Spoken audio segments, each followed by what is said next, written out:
Hey guys, आपका स्वागत है मेरे चैनल डेली मिनी साइंस पर।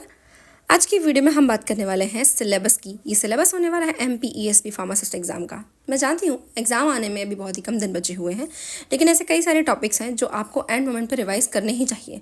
अक्सर वो हमसे मिस हो जाते हैं और उन्हीं से रिलेटेड क्वेश्चंस एग्जाम में आ जाते हैं। तो ऐसे ही कुछ इंपॉर्टेंट टॉपिक्स की और पूरे सिलेबस की मैं यहाँ पे बात करने वाली हूँ। ऐसे कई लोग होंगे जिन्होंने अपना सिलेबस खत्म कर लिया होगा, और तुम में से यकीन मानना ऐसे कई सारे होंगे जिन्होंने फॉर्म तो भरा होगा लेकिन किताबें अभी तक छुई भी नहीं होंगी। तो ऐसे ही लोगों के लिए इस तरह की वीडियोज़ आने वाली हैं आगे वाले दिनों में। तो बने रहिएगा मेरे साथ मेरे इस चैनल पे। चलिए शुरू कर रहे हैं आज का वीडियो। तो आज के वीडियो में सबसे पहले हम बात कर रहे हैं सिलेबस की। सिलेबस में पहला सब्जेक्ट आता है फार्मास्यूटिक्स। फार्मास्यूटिक्स में ऐसे मल्टीपल चीज़ें दी हुई हैं, तो सारा पढ़ के बताऊंगी तो बहुत टाइम वेस्ट होगा। पर बता देती हूँ यहाँ से तुम लोगों को क्या पढ़ना है। फार्माकोपिया पढ़ लो। फार्माकोपिया कौन कौन से हैं, कब कब उनका पहला एडिशन आया था। फार्माकोपिया के एडिशन की लिस्ट मेरी अगली वीडियो में मिल जाएगी आपको। उसके कौन कौन से चेयरमैन थे वो सभी मिल जाएगा। बस वो एक लिस्ट आप पढ़ लो तो चांसेस हैं कि उससे अगर क्वेश्चन आएगा तो आप आराम से कर लोगे। अगली चीज़ आती है साइज रिडक्शन पढ़ लो। साइज रिडक्शन में कौन सा प्रिंसिपल कौन से इक्विपमेंट में इस्तेमाल हो रहा है यही सबसे ज़्यादा पूछा जाता है। मेट्रोलॉजी पढ़ लो। मेट्रोलॉजी में ये पढ़ लो कि कौन सा सिस्टम चल रहा है, जैसे कि ग्राम को किलोग्राम में कन्वर्ट करना, औंस में या फिर पाउंड में कन्वर्ट करना, इस तरीके का सीख लो।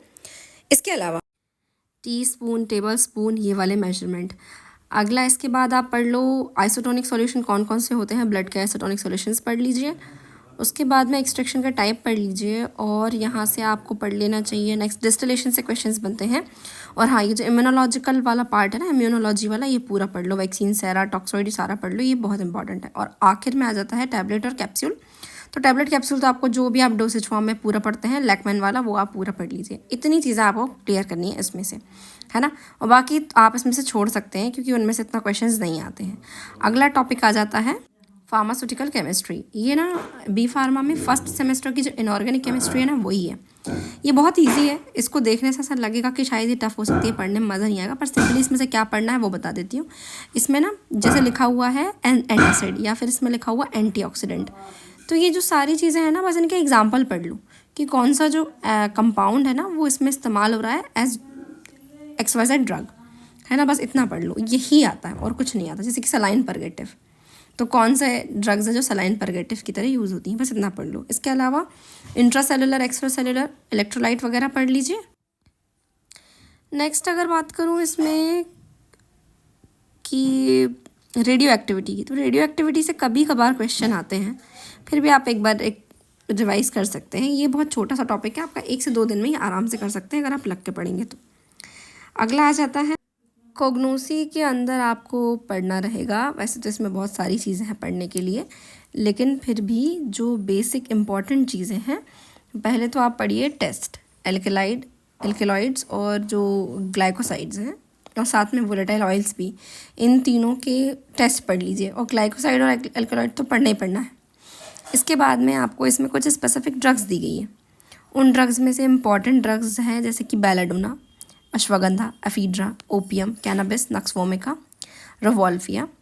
इनके अलावा गुगुल, ये कुछ इंपॉर्टेंट ड्रग है। गोखरू, पुनर्नवा भी, ठीक है। ये कुछ इंपॉर्टेंट ड्रग है जो मेन जो इंडियन नेटिव के जो प्लांट्स होंगे वो इंपॉर्टेंट है, तो उनको आपको डिटेल में पढ़ना है। और डिटेल में मतलब उनका जो बायोलॉजिकल सोर्स और उनका जो केमिकल कॉन्स्टिट्यूएंट है वो ध्यान से पढ़ना है। इसके अलावा अडल्ट्रेशन में ध्यान से रखना है, क्योंकि जैसे एम्स वगैरह का जो एग्ज़ाम होता है ना, वहाँ पे अडल्ट्रेशन ज़्यादातर पूछते हैं कि कौन से प्लांट में कौन से प्लांट की अडल्ट्रेशन की जाती है। इसके अलावा यहाँ से आप पढ़ सकते हैं कि कौन सा जो कंपाउंड, कौन सा जो प्लांट है वो किस बीमारी के इलाज में इस्तेमाल किया जा रहा है, वो पढ़ सकते हैं। अगला आता है फार्माकोलॉजी और टॉक्सिकोलॉजी। फार्माकोलॉजी टॉक्सिकोलॉजी से ना बेसिक से बहुत सारे क्वेश्चंस आ जाते हैं, जैसे कि ADR, है ना, ADR से बहुत क्वेश्चंस आते हैं। इसके अलावा जो फार्माकोकाइनेटिक, डायनामिक, इन दोनों के बेसिक्स हैं ना, इनसे भी बहुत क्वेश्चन आते हैं। मेटाबॉलिज्म से, डिस्ट्रीब्यूशन से। मेटाबॉलिज्म से कोई भी फेज़ 1 फेज़ 2 रिएक्शंस कुछ भी आ सकती हैं। केमिस्ट्री नहीं आई है उनकी, लेकिन फिर भी उनसे कुछ भी आ सकता है, तो वो पढ़ना ज़रूरी है। फार्माकोकाइनेटिक्स, डायनामिक्स के बेसिक्स, ठीक है। रूट ऑफ ड्रग एडमिनिस्ट्रेशन से बहुत मुश्किल में क्वेश्चन आते हैं, पर फिर भी बेसिक है, पढ़ लेना एक बारी। अगला आ जाता है, मेन आ जाते हैं ड्रग्स पे। ड्रग्स में ना इन लोगों ने ड्रग्स को 10 कैटेगरी में डिवाइड किया है, तो सभी कैटेगरी की ड्रग्स को पढ़ लो। सबसे इंपॉर्टेंट है क्लासिफिकेशन। क्लासिफिकेशन का तो यार रट्टा मार लो। मैं ये नहीं कहूँगी कि फ़लानी इंपॉर्टेंट है, ढिकानी इंपॉर्टेंट है, सभी इंपॉर्टेंट है ना, सब इंपॉर्टेंट है। तो सबका जो क्लासिफिकेशन है वो पढ़ लीजिए आप। क्लासिफिकेशन के बाद में मेन साइड इफ़ेक्ट पढ़ लो, मैकेनिज्म ऑफ एक्शन पढ़ लो। इतना आपके लिए सफिशिएंट होगा। जिनको समझ में नहीं आ रहा है कि यार इतनी बड़ी बुक में से इतनी चीज़ें कैसे एक्सट्रैक्ट करें, तो बने रहो मेरे साथ मेरे चैनल पे। 2-3 दिन बाद तुमको एक वीडियो मिल जाएगी जिसमें इस तरह की सारी चीज़ें मिल जाएंगी। ठीक है, अगला देख लेते हैं क्या आ रहा है। अगला है बायोकेमिस्ट्री और क्लिनिकल पैथोलॉजी। इसमें से बहुत कम क्वेश्चंस बनते हैं, लेकिन मेनली इसमें से बनेंगे कार्बोहाइड्रेट, प्रोटीन और लिपिड से क्वेश्चन। ठीक है, कार्बोहाइड्रेट के टाइप पढ़ लीजिए, प्रोटीन के टाइप पढ़ लीजिए, या अमीनो एसिड्स पढ़ लीजिए, और लिपिड्स, बस इसमें से इतने क्वेश्चन आते हैं। और कभी कभी इसमें से क्वेश्चन आ सकते हैं, जैसे कि जो पैथोलॉजी ऑफ ब्लड और यूरिन है उससे क्वेश्चन बन सकते हैं। पैथोलॉजी ब्लड में आपके एनीमिया वगैरह कुछ भी आ सकता है ना, तो इस तरह की चीज़ें इसमें से पढ़ सकते हैं। विटामिन वगैरह जो है वो अभी एक और जगह रिपीट होंगे, पर यहीं सुन लो कि विटामिन्स के जो केमिकल नेम है, या उनके जो फंक्शंस हैं, या उनका डेफिशिएंसी से होने वाला कोई डिसऑर्डर है, वो सारी चीज़ें यहाँ से ध्यान से आप पढ़ सकते हो। बाकी तो यहाँ से ज़्यादा कुछ नहीं आता। इक्का दुक्का क्वेश्चन यहाँ से बनते हैं ESB के एग्ज़ाम में, बाकी किसी एग्ज़ाम में बन सकते हैं।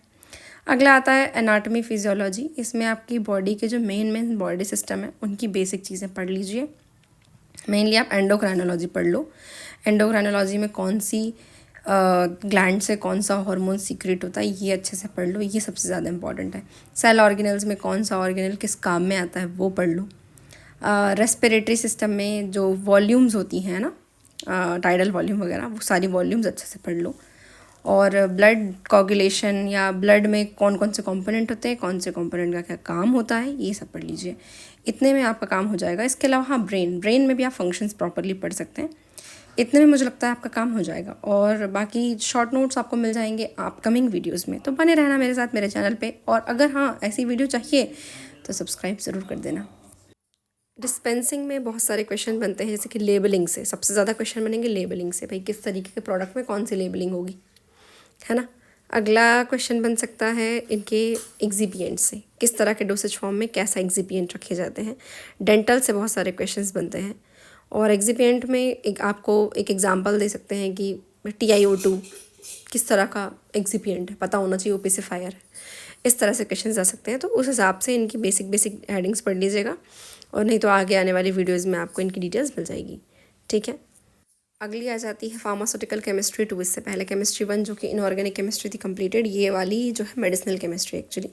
तो यहाँ पे जितने भी हम फार्माकोलॉजी में जितने भी क्लासेस पढ़ेंगे ना, बस उन्हीं क्लासेस में जो ड्रग आती है उनके स्ट्रक्चर्स के साथ उनको पढ़ना है। फिजिकल केमिकल प्रॉपर्टीज़ लिखा हुआ, बट उससे क्वेश्चन आते नहीं। आ जाते हैं आमतौर पर क्वेश्चन नॉमेनक्लेचर से और केमिकल स्ट्रक्चर से। बस एग्जाम्पल के तौर पर ऐसे क्वेश्चन आते हैं, जैसे किसी ने बोल दिया कि नाइट्रोफ्यूरेंटॉइन में कौन सी रिंग होती है, तो फ्यूरेन रिंग होती है। कौन सी हेट्रोसाइक्लिक रिंग होती है। इस तरह के क्वेश्चंस बनते हैं, बहुत रेयरली पूछे जाते हैं MPESB में इस तरह के क्वेश्चंस, बहुत रेयरली। लेकिन आपको एम्स के एग्ज़ाम वगैरह में पूछे जा सकते हैं भाई साहब, वहाँ से आपको पूछते हैं, तो वहाँ पे आपको ध्यान देना पड़ेगा। अगर सिर्फ ESB के लिए पढ़ रहे हो तो इस वाले पार्ट पे इतना ज़्यादा फोकस करने की ज़रूरत नहीं है। अगर इक्का दुक्का क्वेश्चन आ भी गए तो भी आपका काम चल जाएगा। बाकी सब जगह ज़्यादा अच्छे से फोकस कर लो, इसमें टाइम भी लगा दोगे और फोकस भी उतना अच्छा नहीं कर पाओगे। नेक्स्ट एक बड़ा सेगमेंट आता है कम्युनिटी फार्मेसीज। देखने में खाली बड़ा है, एक्चुअली बड़ा नहीं है। कम्युनिटी फार्मेसी से रिलेटेड आपको फर्स्ट वीडियो आने वाली है, उसमें आपको मिल जाएंगी कुछ डिटेल्स। बाकी इसमें तुम्हें बीमारियां पढ़नी है ना, सारी बीमारियां पढ़नी है अच्छे से। और मेनली इसमें पढ़नी है कम्युनिकेबल डिजीज़, कौन से डिजीज़ कौन से पॉजिटिव एजेंट की वजह से होती है, किस तरह का पॉजिटिव एजेंट होता है, बैक्टीरिया, वायरस वगैरह वगैरह, ये सारी चीज़ें। इम्यूनोलॉजिकल प्रोडक्ट्स पढ़ने हैं और बीमारियां पढ़नी है। यहाँ पर कुल मिला के बीमारियों की डिटेल्स तुम्हें पता होना चाहिए कॉमन। तो जितनी बीमारियां इसमें लिखी है ना, सबसे पहले तो पॉजिटिव एजेंट उनके रट्टा मार लेना, उसकी टेबल तुम्हें अगली वीडियो में मिल जाएगी। और बाकी जो कुछ बीमारियां उनसे रिलेटेड भी सब कुछ मिल जाएगा। ठीक है, अगला आता है जुरिस। जुरिस में पढ़ने क्या है, जुरिस में आपको सारे एक्ट पढ़ना है, उनकी ईयर अच्छे से याद होना चाहिए, और उनके रूल्स कब अप्लाई हुए ये सब याद होना चाहिए। शेड्यूल अच्छे से पढ़ लीजिएगा, और जो एजेंसीज होती हैं DTAB वगैरह, उनके मेंबर्स, बस इतना ही। तो मुझे लगता है इतना गाइडेंस काफ़ी है आगे आने वाले एग्ज़ाम के लिए। अगर वीडियो पसंद आई हो तो लाइक कर देना, शेयर कर देना, सब्सक्राइब कर देना, और आगे वाली वीडियोस देखने के लिए जुड़े ना मेरे साथ।